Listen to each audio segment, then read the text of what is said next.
ڕێزدار مەسرور بارزانی سەرۆکوەزیرانی هەرێمی کوردستان، قوتابیانی ئازیز، خانەوادەی قوتابیە یەکەمەکانی سەر ئاستی کوردستان، میوانانی پێشە، ئەم کاتەتان بێت بەخێر بێن بۆ ڕێوڕەسمی خەڵاتکردنی قوتابیە یەکەمەکانی سەر ئاستی کوردستان. قوتابیانی خۆشەویست، ئێمە ئەمڕۆ لێرە کۆبووینەتەوە بۆ ڕێزلێنان لە ماندووبوونی ئێوە، لە شەونخوونیتان، لە کۆششی چەندین ساڵەتان، بۆ گوشینی دەستی دایک و باوکتان، بۆ پێزانینی ماندووبوونی مامۆستاکانتان. ئێوەی قوتابی قۆناغی زۆر سەختان پێپەڕان، بە تایبەتی ئەو قوتابیانەی کە ئازیز و خۆشەویستن و لە سنووری کەرکووکەوە هاتون و لەوێ دەژن. بەڵام ئێستا بەرهەمی ڕەنجی خۆتان بەم سەرکەوتنە گەورەیە چنیەوە؟ بەڕێز سەرۆکوەزیرانی هەرێمی کوردستان پێی خۆشە بە دەستی خۆی خەڵاتتان پێشکەش بکات. سەرکردەی مەزن مەلا مستەفا بارزانی نەمر فەرموویێت قوتابیان سەری ڕمن لە گشت شۆڕش و ڕاپەڕینێکدا، گەر لە ڕابردوو لە شۆڕش و ڕاپەڕینەکان سەرڕم بوون، ئەوە ئێستا هەوێنی دواڕۆژ و پێشکەوتنی وڵات ئامادەبوانی پێشە. سەرەتای ڕێوڕەسمەکەمان بە خولەکێک وەستان بۆ گیانی پاکی شەهیدان دەست پێ دەکەین. بفەر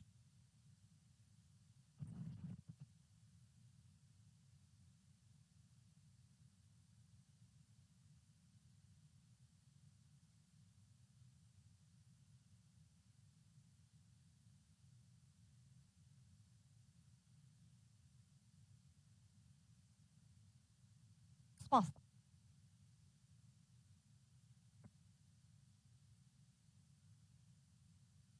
ئێستاش سەرنجتان بۆ ئینفۆگرافیکێک لەسەر کار و چالەکەکانی وەزارەتی پەروەردە لە کابینەی نۆیەمی حکوومەتی هەرێمی کوردستان ڕادەکێشین لەگەڵ. وەزارەتی پەروەردە کابینەی نۆیەم. یەکەم، لە بواری یاسا و ڕێنمایی دیاریکردنی فەلسەفەی پەروەردە و فێربوون بە دەرچواندنی یاسا و ڕێنمایی و ڕێبەر لە کابینەی نۆیەم. یەک، یاسای پەروەردە و فێرکردن لەم کابینەیە چۆتە بواری جێبەجێکردنەوە.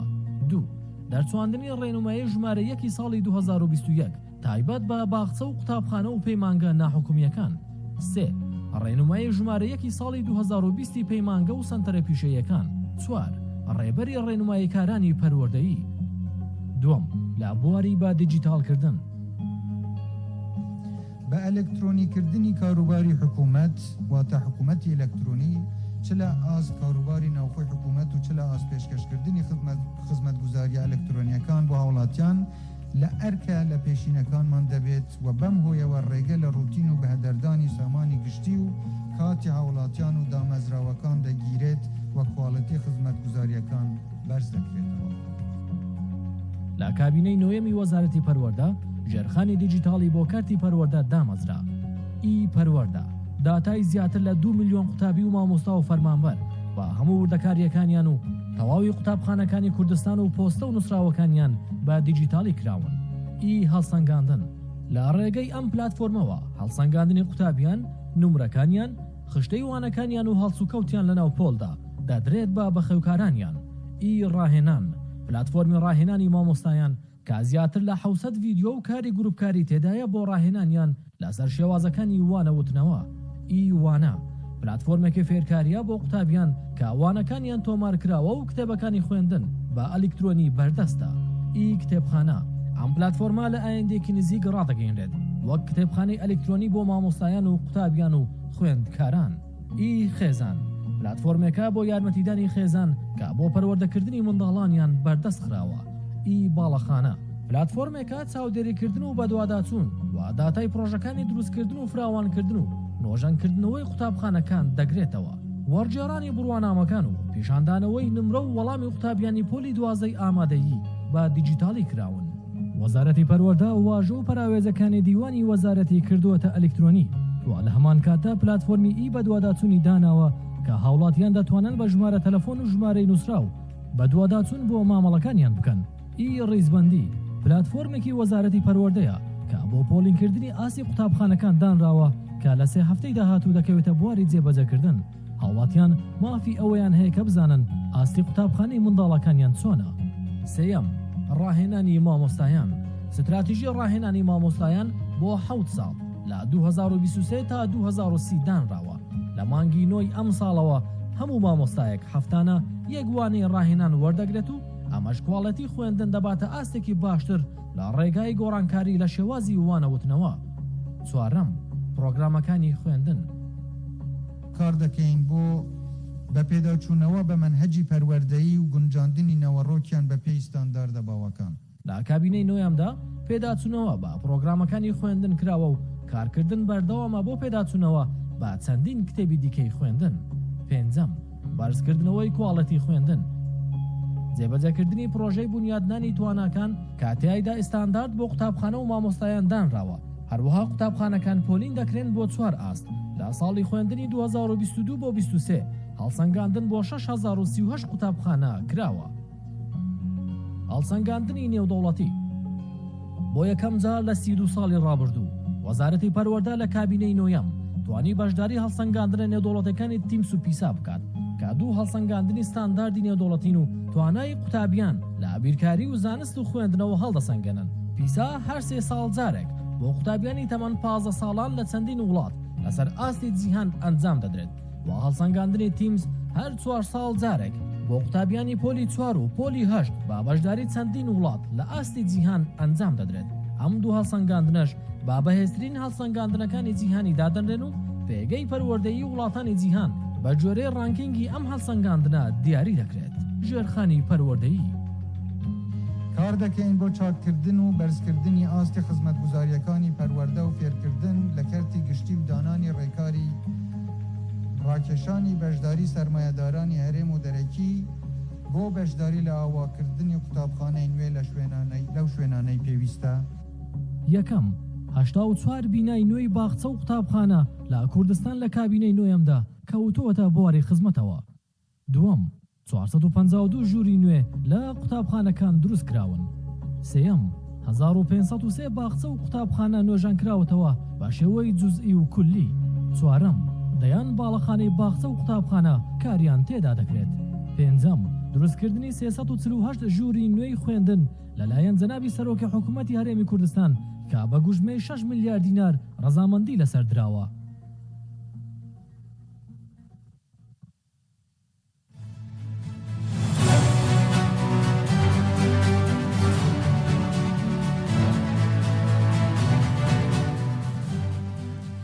ئێستاش وتاری بەخێرهاتن لەلایەن دکتۆر ئالان حەمەدسەعید وەزیری پەروەردە پێشکەشتان دەکرێت. داوا لە جانابیانەکەین بفەرمێت بۆ سەر ستێج.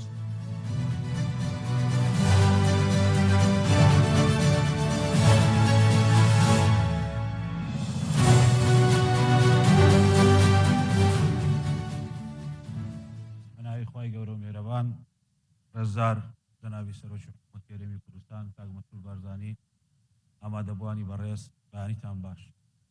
خێر بێن بۆ مەراسیمی ڕێزێنان لە قوتابی یەکەمەکانی کوردستان کە دەرچوانی پۆلی 12 ئامادەیی و 6 ئامادەین لە پارێزگای کەرکووک.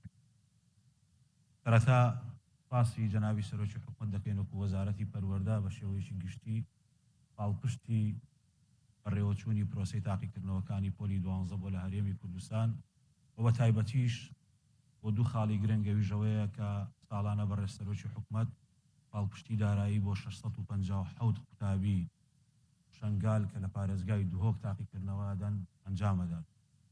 لە هەمان کاتیشدا هەموو ساڵێک جەنابی سەرۆکی حکوومەت فەرمانی کردو بۆی کە دەبێت ئەم مەراسیمە لەگەڵ قوتابیانی کەرکووکە بەڕێوە.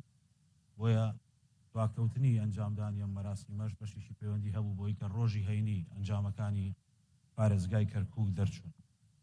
پاس بۆ هەموو بەڕێزانێک کە هاوکارمان بوون بەڕێز وەزیری ناوخۆ و وەزارەتەکەی، بەڕێز وەزیری خوێندی باڵا و وەزارەتەکەی، بەڕێز وەزیری کارەبا و وەزارەتەکەی، بەڕێز وەزیری گواستنەوە گەاندن و وەزارەتەکانیان، بە سپاس بۆ لیژنەی باڵا، بۆ مامۆستایان، بۆ بەڕێوەبەرە گشتیەکان، بۆ کارگوزارانەشی کە لە ناوەندەکانی خوێندن و هۆڵەکانی تاقیکردنەوە خزمەتیانە کرد پرۆسەی تاقیکردنەوەکان بە شێوازێکی باش بەڕێوە بچێت. ئەو ئازیزانەی کە ئەمڕۆ لێرەن و دەرچووی پۆلی 12 ئامادەی و 6 ئامادەین سامانێکی گشتیە وڵاتن پیرۆزباییان لە یەکەین بۆ هیوایی لە سایە و سێبەری خێزانەکانیانە بتوانن دوای قۆناغی زانکۆیش قۆناغی بەخشینیان دەست پێ بکات چونکە بنەمای سەرەکی ئەوەیە مرۆڤ خاوەنی ئەوە نییە کە هەیەی بەڵکو خاوەنی ئەوەیە کەی بەخشێ ئەو بەخشینەش لە ئێوە چاوەڕێکێ بۆ خزمەتکردنی خەڵک ئەوەی لەو ڤیدۆیە بینیتان وختەیەک بوو لەو کارە استراتیژیانەی کە وەزارەتی پەروەردە ئەنجامی داوە لە کابینەی نوێمی حکوومەتی هەرێمی کوردستان 4 ساڵ و 37 ڕۆژ لەو پێش جنابی سەرۆکی حکوومەت کارنامەی کابینەکەی خستە ڕوو لە پەرلەمانی کوردستان ئەوەی کە پێویست بوو بە گوێرەی توانە هەموو کارێکی تیادا کراوە لە پێداچوونەوە بە پرۆگرامەکانی خوێندن لە فراوانکردن و باشترکردنی ژێرخانی پەروەردەیی لە پرۆسەی بە دیجیتالیکردن لە ڕاهێنانی مامۆسایان و تەنانەت دەرئەنجامەکانی ئەم کابینەیەش کە ئەوەیە ئاستی خوێندن و ڕێژەی دەرچوون لە قوتابخانە حکوومیەکان تا ڕادەیەکی زۆر ئەتوانم پێتان بڵم لە پۆلی یەکی بنەڕەتی تا پۆلی 12 بنەڕەتی گەشە سەرنجێکی باشی بەخۆیەوە بینیوە لە چاو قوتابخانە تایبەتەکانە ئەوەژۆ بەڵێ نەبوو کە بەیەوە درابوو کە ئاستی خوێندن لە قوتابخانە حکوومیەکان باشتر بکرێت هەموو پرۆژانی کە جێبەجێ کراون لە دۆخێکا جێبەجێ کراون کە پلانەکان و پیلانەکان بۆ کەم داهاتکردنی کوردستان کەم دەستکردنی کوردستان کەم توانای داراییکردنی کوردستان بەردەوام بوون بەڵام لە بەرامبەر ئەم ئالێنگاریانە سەرۆکوەزیرانێکی خۆڕاگر هەبووە کە هەمیشە چاوی لەسەرەوە بۆ پشگیری کردی پەروەردە بکە بە گوێرەی تواناکان ئەوەی کە کراوە بۆ دابینکردنی پێداویستی ناوەندەکانی خوێندن هەوڵ دراوە لە 4 ساڵی ڕابردوو 106,453 ڕەحلە دابین کراوە لە 4 ساڵی ڕابردوو 58,654 ڕەحلە چاکراونەتەوە لە 4 ساڵی ڕابردوو 6,840 لاپتۆپ لە لای جنابی سەرۆکی حکوومەت بۆ ناوەندەکانی خوێندن تەرخان کراوە لە 4 ساڵی ڕابردوو 6,450 پرنتەر بۆ قوتابخانەکان دابین کراوە 2,733 ئامێری فۆتۆکۆپیان بۆ دابین کراوە 7,500 موبەریدە دابین کراوە هەموو پێداویستیانەی دیکە لە زۆپا 12,450 زۆپا دابین کراوە هەموو ئەمانەی کە ئەنجام دراون لە دۆخێکە ئەنجام دراون کە ویستوانە ئێمە خاوەنی ئابووریەکی لاواز بین هەتاوەکو نەتوانین گەشە سەندن بە خۆمانەوە ببینین بەڵام چاوی جەناوی سەرۆکی حکوومەت لەسەرەوە بۆ کە پاڵپشتی هەرێمی کوردستان بۆ کەرتی پەروەردە بەردەوام بێت و بە تایبەتیش دەمەوێت لەم نێوەندە سوپاسی کەم چونکە لە ماوەی 4 ساڵی ڕابردوو جەناوی سەرۆکی حکوومەتی هەرێمی کوردستان جگەل لەوەی کە هاوکاری قوتابخانەکانی هەرێمی کوردستانی کردووە و پاڵپشتی کردوون قوتابخانەکانی کەرکووک لە یاد نەکراون بە بەهای 6 ملیار دینار پێداویستی نۆژەنکردنەوە بۆ قوتابخانەکانی سنووری کەرکووکیش تەرخان کراوە دەمەوێت تەنها ئەوە بڵێم ئەوەی ئەمڕۆ ئێمە هەمانە لە پرۆسەی پەروەردە و فێرکاری بەرهەمی مێژوویەکی زۆر دوور و درێژە بەرهەمی مێژوویەکە تەنها ئەوەیە کە ئەتوانین بڵین لە کتوپڕ لەدایک نەبووە لە قوتابخانەکەی قوبەهان لە ئامێدیەوە بۆ قوتابخانەکەی پاشای گەورە لە ڕەواندووس و هەروەها بۆ قوتابخانەی ئەربیل ئولا لە هەولێر لە 1970 بۆ قوتابخانەکەی ئاکرێ کە 101 ساڵ لەوە پێش دامەزراوە و بۆ ماڵەکەی حەبسەخانی نەقیب لە سلێمانی و قوتابخانەکەی نەزمەدینی مەلا لە گەڕەشی سابونکەرانی سلێمانی هەموو ئەمانە بەرهەمی ئەوەن کە کورد هەمیشە ویستوێتی کوردستان کوانی نوێگەری و ڕۆشنگەری و پرۆسەی خوێندن و فێرکردن بێ لە هەموو قۆناغە جیاوازەکاندا هەموو داواکاریەکانی ئەمە یەکێک لە خاڵە سەرەکیەکانی بریتی بۆ لە داواکردنی مافی خوێندن و هەروەهاکردنەوەی قوتابخانە بە کورتی دێڵە مەگەر سەرنج بدەنە ڕێکەوتن نامەی 11 ئازاری 1970 ئەوەی کە زۆر جێگەی سەرنجە یەکەمین خاڵی ڕێکەوتن نامەکە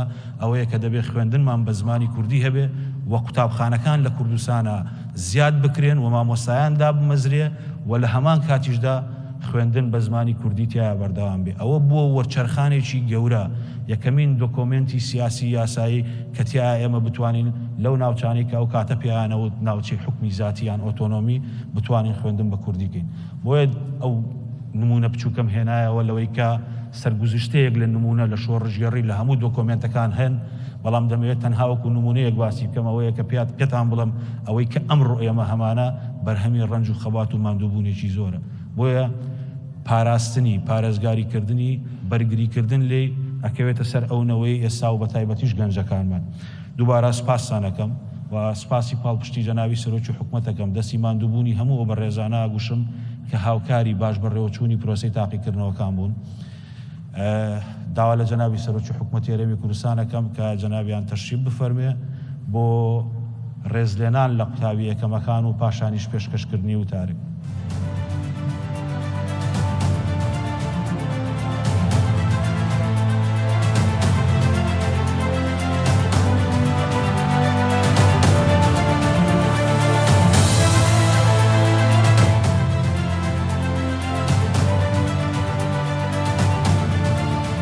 ئێستاش بانگهێشتی ئەو قوتابیانەی کە پلەی یەکەمیان بەدەستهێناوە لەسەر ئاستی کوردستان لە بەشەکانی زانستی و وێژەیی و پیشەیی دەکەین بفەرمێن بۆ سەر ستێج. ڕۆزی یەحیا عومەر پلەی یەکەم لە بەشی زانستی بەڕێوەبەرایەتی گشتی پەروەردەی سلەیمانی.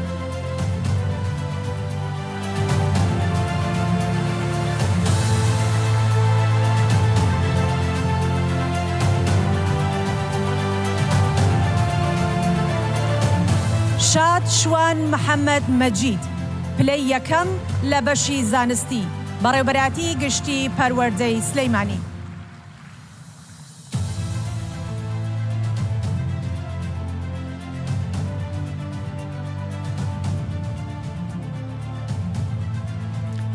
نما محەممەد نووری پلەی یەکەم لە بەشی زانستی بەڕێوەبەرایەتی گشتی پەروەردەی گەرمیان.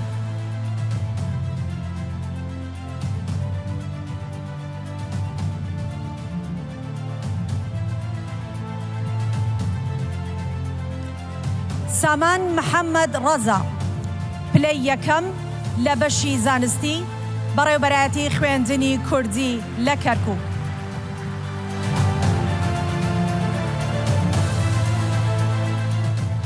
سانا محەممەد ئەحمەد پلەی یەکەم لە بەشی زانستی بەڕێوەبەرایەتی خوێندنی کوردی لە کەرکووک.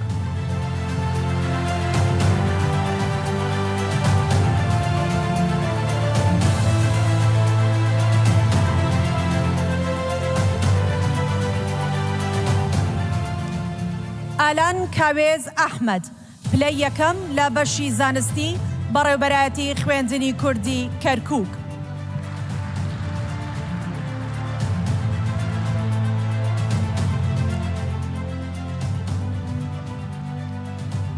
هەنار تەها نووری ساڵح پلەی یەکەم لە بەشی وێژەیی بەڕێوەبەرایەتی گشتی پەروەردەی سلێمانی. ئێستا ئەو لا دەرەوەی وڵاتە هەر کاتێک گەیشتەوە خەڵاتەکەی دەگاتە دەست.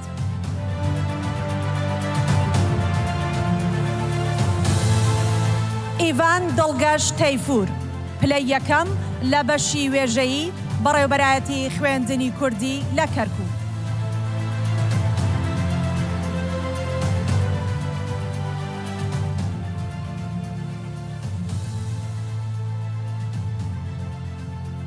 فاتمە حوسێن قادر ئەنوەر پلەی یەکەم لە بەشی بازرگانی بەڕێوەبەرایەتی گشتی پەروەردەی هەولێر.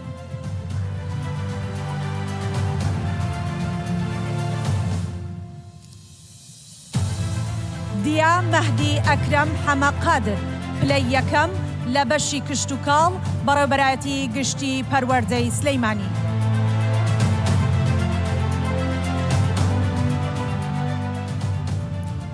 ئیمان ستار عەلی حوسێن پلەی یەکەم لە بەشی گەشت و گوزار بەڕێوەبەرایەتی گشتی پەروەردەی سلەیمانی.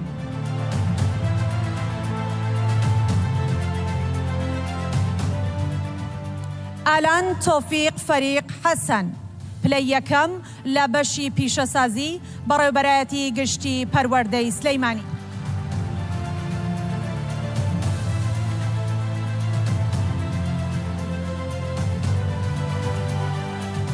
ئێستاش ناوی ئەو قوتابیانەی کە پلەی دووەمیان بەدەستهێناوە لەسەر ئاستی کوردستان بانگهێش دەکەین و دەخوێنینەوە لە بەشەکانی زانستی و وێژەیی و پیشەیی بفەرمونە سەر ستێج. ئەوین هادی حوسێن محەممەد پلەی دووهەم لە بەشی زانستی بەڕێوەبەرایەتی گشتی پەروەردەی گەرمیان.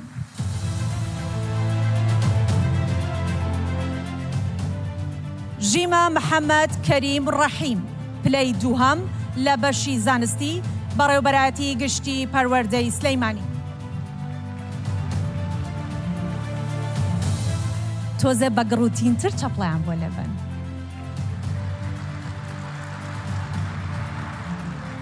کارۆ ئەنوەر عومەر یەحیا پلەی دووهەم لە بەشی زانستی بەڕێوەبەرایەتی گشتی پەروەردەی سلەیمانی.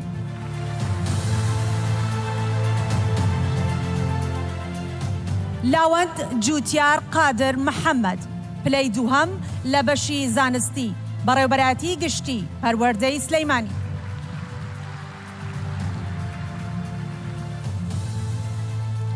لەنیا کەمەران سەباح ئەحمەد پلەی دووهەم لە بەشی زانستی بەڕێوەبەرایەتی گشتی پەروەردەی سلەیمانی.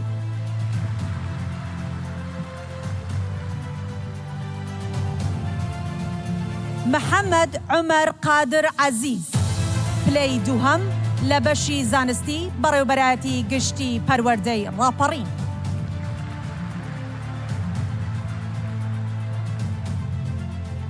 یاد هونەر محەممەد حەمە ئەمین پلەی دووهەم لە بەشی زانستی بەڕێوەبەرایەتی گشتی پەروەردەی سلەیمانی.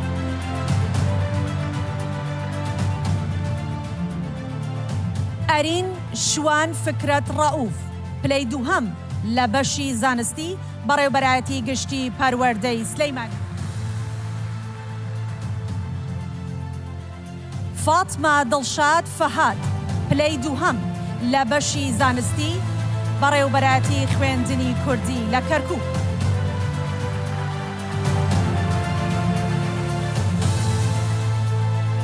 شوان حسێن شکور پلەی دووهەم لە بەشی زانستی بەڕێوەبەرایەتی خوێندنی کوردی لە کەرکووک.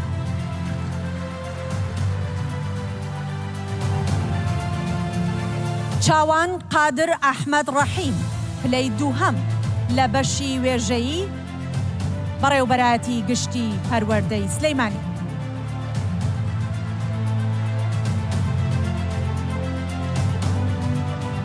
سۆزیار پلەی دووهەم سۆزیار سەردار محەممەد پلەی دووهەم لە بەشی وێژەی بەڕێوەبەرایەتی خوێندنی کوردی لە کەرکووک.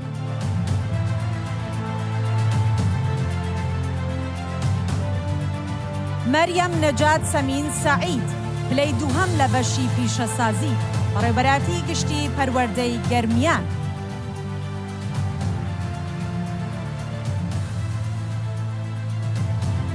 ساوین عەبدوڵڵا محەممەد ئەمین عەبدوڵڵا پلەی دووهەم لە بەشی گەشت و گوزار بەڕێوەبەرایەتی گشتی پەروەردەی سلەیمانی.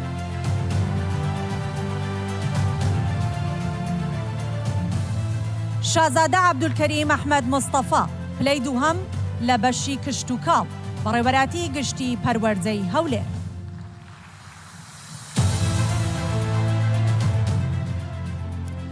ڕاست سدیق ساڵح سۆفی حەسەن پلەی دووهەم لە بەشی بازرگانی بەڕێوەبەرایەتی گشتی پەروەردەی سلەیمانی.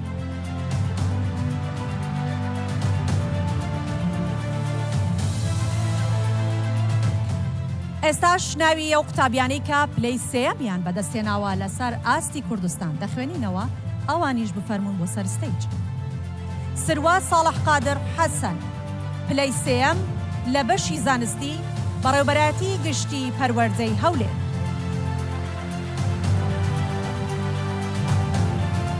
سۆزا سەلام ئیسماعیل ئەحمەد پلەی سێیەم لە بەشی زانستی بەڕێوەبەرایەتی گشتی پەروەردەی سلەیمانی. کریستیان ڕاجی سلێمان داوود پلەی سێیەم لە بەشی زانستی بەڕێوەبەرایەتی گشتی پەروەردەی دهۆک.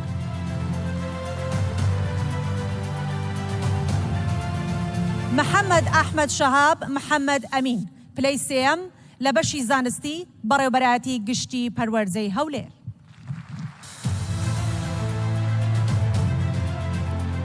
بەناز قانع حوسێن پلەی سێیەم لە بەشی زانستی بەڕێوەبەرایەتی خوێندنی کوردی لە کەرکووک.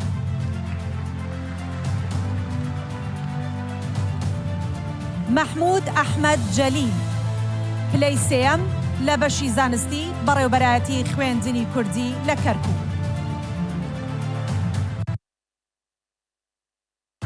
هۆداری سالار عەبدولقادر ڕەسوڵ پلەی سێیەم لە بەشی وێژەیی بەڕێوەبەرایەتی گشتی پەروەردەی هەولێر.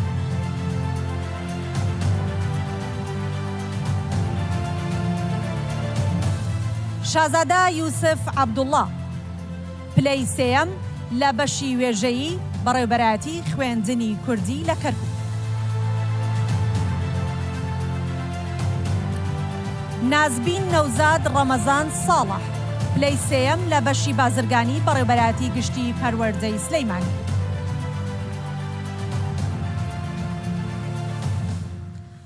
شەهەند ساڵح ئیبراهیم پلەی سێهەم لە بەشی کشت و کاڵ بەڕێوەبەرایەتی گشتی پەروەردەی سلەیمانی.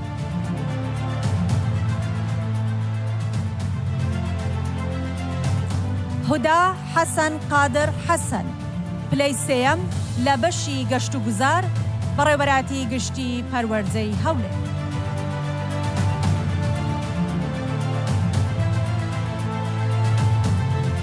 و کۆتاناو عەبدوڵڵا عومەر محەممەد ساڵح پلەی سێیەم لە بەشی پیشەسازی بەڕێوەبەرایەتی گشتی پەروەردەی سلەیمانی.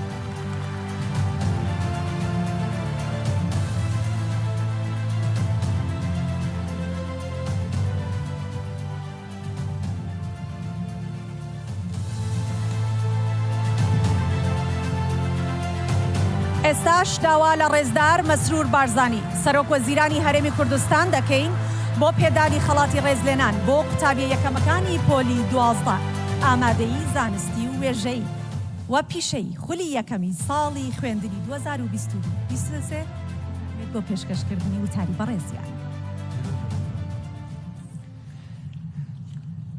بە ناوی خۆی گەورە و مێرەبان ئامادەبوونی بەڕێز مامۆستانی هێژا کەس و کاری قوتابیانی خۆشەویست خوشحاڵم ئەمڕۆ لەم بوونەیەدا لە خزمەتی ئێوەی خۆشەویست. بەڕێزان پێش دەستپێکردنی وتارەکەم دەمەوێت بڵێم کە ئەمڕۆ ڕۆژی 16 ئابە کە ساڵ ڕۆژی لەدایکبوونی ڕابەرمان سەرۆک بارزانی و هەروەها ساڵ ڕۆژی دامەزراندنی پارتی دیموکراتی کوردستان. لێرەدا پیرۆزبایی گەرمی خۆم ئاراستەی جەنابی سەرۆک بارزانی و هەموو کوردستانیەکی بە شەرەف و نیشتیمان پەروەر دەکەم و ئاواتەخوازین کە خوای گەورە وەک هەمیشە یارمەتیدەری جەنابیان بێت تا بەردەوام بن لە سەرکێشی و ڕابەرایەتی کردنی ڕەسەنی دۆزینەتەوەی و نیشتیمانیمان. هەروە هەر بەم بۆنەوە پیرۆزباییکی گەرم لە سەرکردایەتی پارتی و سەرجەم ئەندام و لایەنگیرانی پارتی دەکەم و هیوادارم ئەم مناسبەیە ببێت بە مایەی ڕۆژدانی گیانی نیشتیمان پەروەری و تەبایی لە پێناو خزمەتی زیاتری گەل و وڵاتمان. بەڕێزان خۆم بە بەختەوەر دەزانم و جێگەی شانازیە کە ئەمڕۆ لە ناو ئەم ژمارە قوتابیە یەکەمە بەتوانەیەدام. زیاتریش دڵخۆشم کە قوتابیە یەکەمەکانی شاری کەرکووکی دڵی کوردستان لەگەڵمان بەشدارن. دەستخۆشی و پیرۆزباییتان لێ دەکەم کە زۆر سەرکەوتوانە ئەم قۆناغی خوێندنتان تەواو کرد و هەنگاو بەرەو قۆناغێکی تری خوێندنی زانکۆیی دەنێن. ئومێدی بەختەوەری و سەرکەوتنتان بۆ دەخوازم لە هەموو قۆناغەکانی داهاتووی ژیانتاندا. هەروەها سوپاس و پێزانینی تایبەتیم بۆ دایک و باوک و کەسوکاری قوتابیان و مامۆستا بەڕێزەکان هەیە کە بە هەموو شێوەیەک پاڵپشت و یارمەتیدەرتان بوون. ئامادەبوانی خۆشەویست کەرتی پەروەردە و فێرکردن هەمیشە جێگەی بایەخی من و ئەنجومەنی وەزیران بوون. ئێمە لە دۆخە سەختەکانی وەک سەردەمی کۆڕۆنا و لە ڕەوشە سەختەکانی ئابووری و داراییدا هەوڵمان داوە هەموو توانەکانمان بخەینە کار تاوەکو ئەم کەرتە بەردەوام بێت. لێرەدا جێگەی خۆیەتی دەستخۆشی و پێزانینمان ئاراستەی وەزارەتی پەروەردە و فێرکردن و بە تایبەتی وەزیری پەروەردە و فێرکردن کاکە دکتۆر ئالان و سەرجەم مامۆستا و کارمەندانی ئەم کەرتە بکەین کە بە گیانێکی لەخۆبردووانە و بە ماندووبوون و شەونخۆنی ئەم قۆنە سەختەیان بڕی و کۆڵیان نەدا. مامۆستەکانمان وێڕای ئەرکی زۆر و ماندووبوونیان هەمیشە نمونەی کەسانی خۆڕاگری کۆمەڵگەکەمان بوون و سەرباری هەموو سەختیەکان سەنگەری پیرۆزی پەروەردە و فێرکردنیان چۆڵ نەکرد و ئەم هەڵوێستەیان هەمیشە جێگەی سوپاس و پێزانینە. بەڕێزان، ئێمە دیدگایەکی ڕۆنمان بۆ ئایندەی کوردستان هەیە لە هەموو بوارەکاندا. ئێمە بۆ داهاتوو کوردستانێکی پێشکەوتووی خاوەن ناوبووریەکی فرەچەشن و خاوەن کشتتوکاڵێکی پێشکەوتوو و خاوەن ژینگەیەکی خاوێن و نیشتیمانێکی ئاوەدانمان دەوێت. وڵاتێکمان دەوێت خاوەن ژێرخانێکی بەهێز بێت. نیشتیمانێکمان دەوێت کە سەقامگیر بێت و هەموو لە یەکتەیدا بە بەختەوەری و بەڕێز و ئاشتیەوە بژی. بەڵام دەزانم ئەمانە بەبێ سیستەمێکی بەهێزی پەروەردە و فێرکردن ئەستەمە. بۆی هەمیشە من جەختم لەسەر گرنگی پێشخستنی ئەم بوارە کردوتەوە. بە تایبەتیش جیا لە فێرکردنی زانست جەخت لەسەر گرنگی پەروەردە دەکەمەوە. پەروەردەی جیلەکانی داهاتوو و ئەندامانی کۆمەڵگەکەمان لە باخچەی ساوایان و قوتابخانەکان دەست پێ دەکات. ئەگەر بمانەوێت ئەندامانی کۆمەڵگەکەمان لە داهاتوودا هەستی نیشتیمان پەروەری و خۆشەویستی خەڵک و خاکیان لەلا بێت، ئەوە دەبێت لە قوتابخانەکان دەست بە و پەروەردەیە بکەین. من هەمیشە لەگەڵ شاندیا وڵاتانەی کە ئەزمموی سەرکەوتویان لەم بوارەدا هەیە قسە دەکەم. جەخت لەسەر هاوکاری بۆ ئەم بوارە و سوودوەرگرتن لە ئەزمموی ئەوان دەکەم و ئەگەر خوا یار بێت بە پاڵپشتی و بەشداری کارایی لایەنە پەیوەنددارەکان هەوڵ دەدەین لەم بوارە هەنگاوی کردداری بنین، چونکە بەڕای من پێگەیاندنی مرۆڤ و توانەکانی بنەما و بناغەی هەموو ئاوەدانی و پێشکەوتنەکانی دیکەیە. ئامادەبوانی خۆشەویست، مامۆستایانی خۆشەویستمان پێشمەرگە ئاسا لە بواری پەروەردەدا تێکۆشاون و بێگومان بۆ پێشخستنی بواری پەروەردە و فێرکردنیش پێویستە بە هەمان گیانی نیشتیمان پەروەری بەردەوام بن و بە زانست و زانیاری نوێ دەوڵەمەند بکرێن و مەشق و ڕاهێنانی نوێ وەرگرن.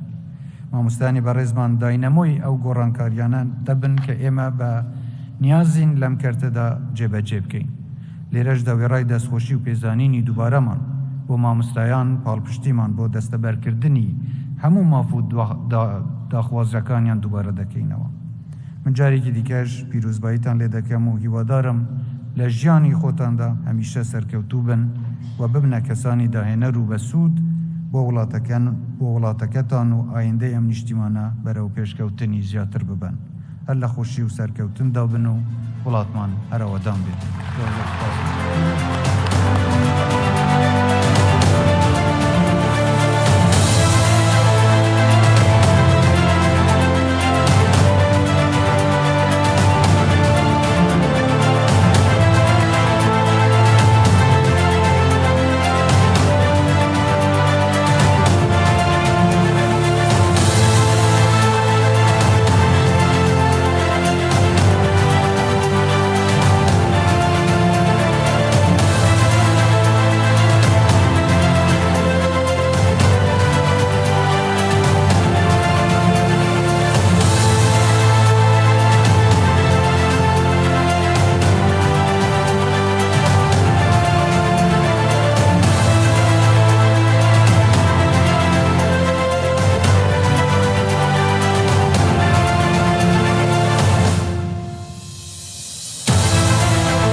ڕێزدار مەسرور بارزانی سەرۆکوەزیرانی هەرێمی کوردستان دەکەین کە ئامادە بوو. ئێستا ئێوە لە لووتکەدان، گرنگ ئەوەیە کە لە لووتکەدا بمێننەوە، ئەوە گرنگەکەیەتی.